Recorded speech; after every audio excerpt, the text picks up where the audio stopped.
Since we got our Happijac, we've been working in the process to install this bed lift on our high roof Ford Transit 250.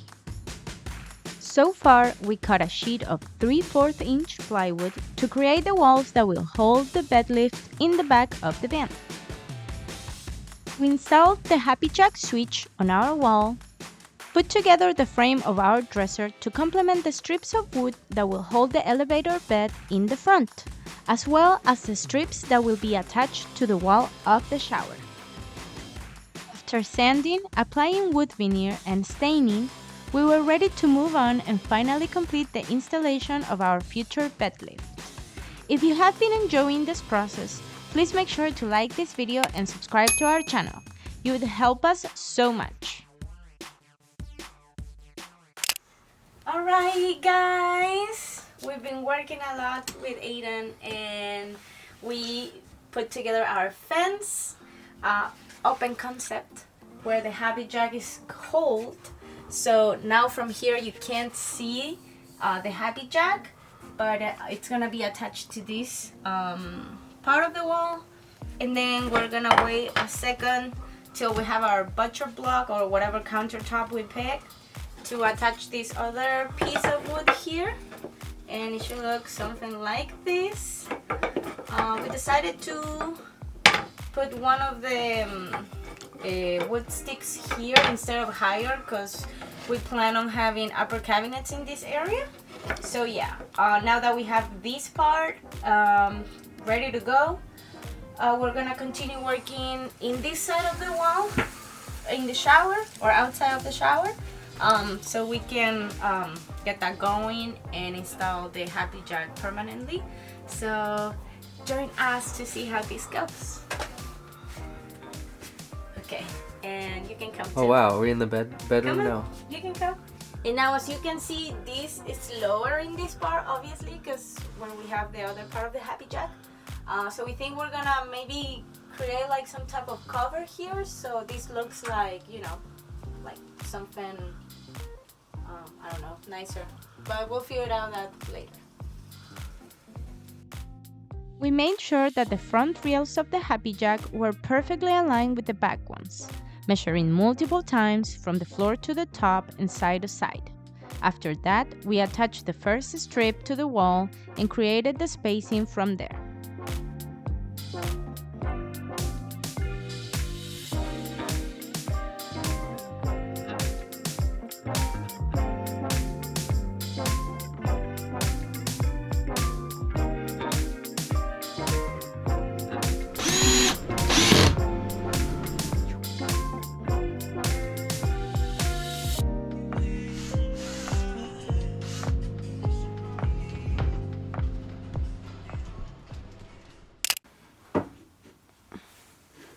This is where our bed's gonna be. Come see this. So You might be wondering, why we didn't put it all the way up. Why not all the way up? Well, I'm gonna tell you your two options. We wanted more garage space potentially, and we wanted more width on our bed, so that we would be able to fit comfortably, two of us, and face this way out the windows with our feet. This gives us just enough room for both of us to fit, right? So we opted for more width so we could stretch out, and we're gonna have a little cave. We're small and we're gonna be comfortable in the cave. Yeah, so wait, I'm 5'1" and you are 5'6" on a good day. Yeah, so we are tiny people. Tiny people in a big world, and so don't think that we didn't thought about these things. We thought about it. We're taking the risk. Yeah, but okay, we're gonna work on installing the motor now. Here. And that's why we're gonna cut this pole. And you see, I mean, this is part of like the 42-inch Happijac, guys. So keep this in mind if you're gonna get the small one, because here's where the pole goes.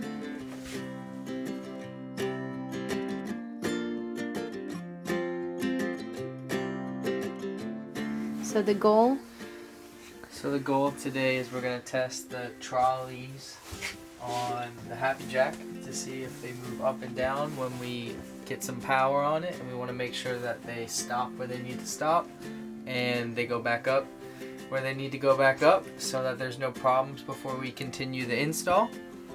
So we're going to try to use a 12-volt battery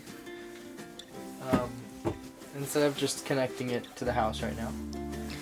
And We have we're going all to of follow the instructions. all these awesome instructions on how to connect the module.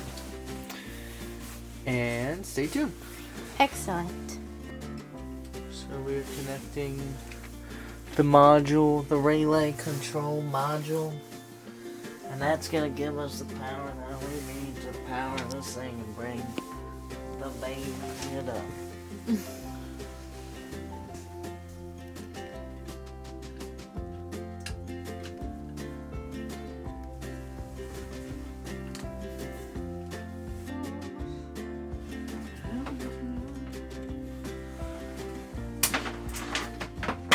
Hey. We're gonna test that. Yeah, hold on. Here is the switch. So Aidan is gonna be touching the battery, and I'm going to touch into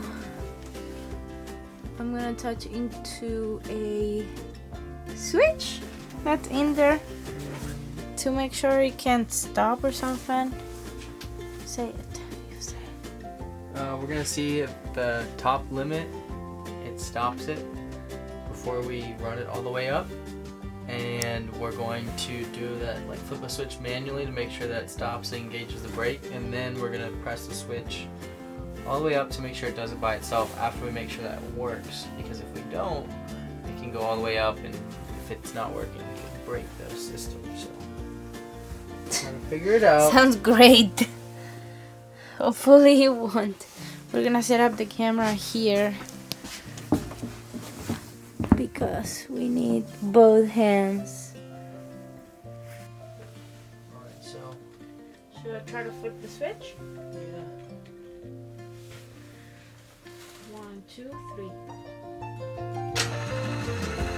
Oh!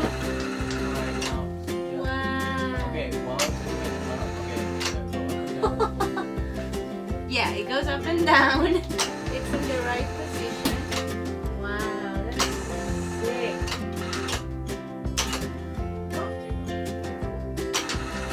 Yep. Alright, Oh, that's sick. now do the same thing on the bottom one.